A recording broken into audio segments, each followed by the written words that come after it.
Dozen झालं, नग झालं. आता आपल्याला करायचंय दस्ता. काय करायचंय? दस्ता. दस्ता किती? किती दस्ते याचं उत्तर तुम्ही द्यायचंय मला. उलट प्रश्न विचारलाय मी. 1 डझन म्हणजे किती दस्ता किंवा दस्ते? कोण येतंय? मुबशिरा, तुम्ही पण विचार करा. 1 डझन म्हणजे किती दस्ते किंवा दस्ता?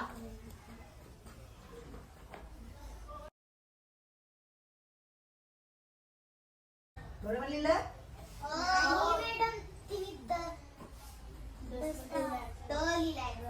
बरोबर आहे की दस्ता. बरोबर आहे. अर्धा दस्ता. 1 डझन म्हणजे अर्धा दस्ता. अर्धा दस्ता. 1 दस्ता म्हणजे किती दस्ते? 1 दस्ता म्हणजे किती दस्ते? हे स्वतःलाच प्रश्न विचारायचा म्हणजे तुमचं कॅल्क्युलेशन फास्ट होतं. डझन, दस्ता, ग्रोस, रिम. डझन, दस्ता, ग्रोस, रिम. त्याच्यामध्ये खालची पायरी म्हणजे नग. सिंगल सिंगल त्याला म्हणायचं नग. 1 दस्ता म्हणजे 1च दस्ता. चला आता 1 ग्रोस म्हणजे किती ते गणेश लिहिणार. 1 ग्रोस म्हणजे किती दस्ते?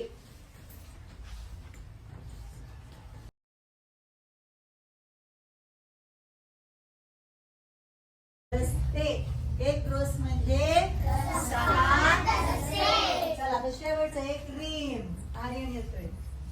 1 रिम म्हणजे किती दस्ते?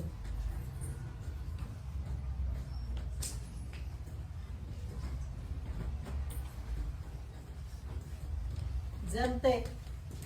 जमतंय ना शिवम? गुड. 1 रिम म्हणजे 20 दस्ते. काय अवघड आहे ते सांगा मला. आता जसं एकाचं तुम्ही रूपांतर केलं तसं 2 विचारलं. 2 रिम म्हणजे किती दस्ते?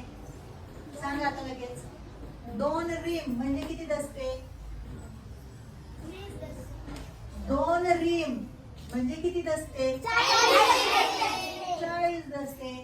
1 ग्रोस. याच्या जागी मी 2 ग्रोस घेतले. 2 ग्रोस म्हणजे किती दस्ते? त्याप्रमाणे बदल करायचा. दुप्पट केले तर दुप्पट करायचे, 3 पट केले तर 3 पट करायचे, निम्मे केले तर निम्मे करायचे. येते का डोक्यात? जाईल का अवघड हा प्रश्न? Practice makes man perfect.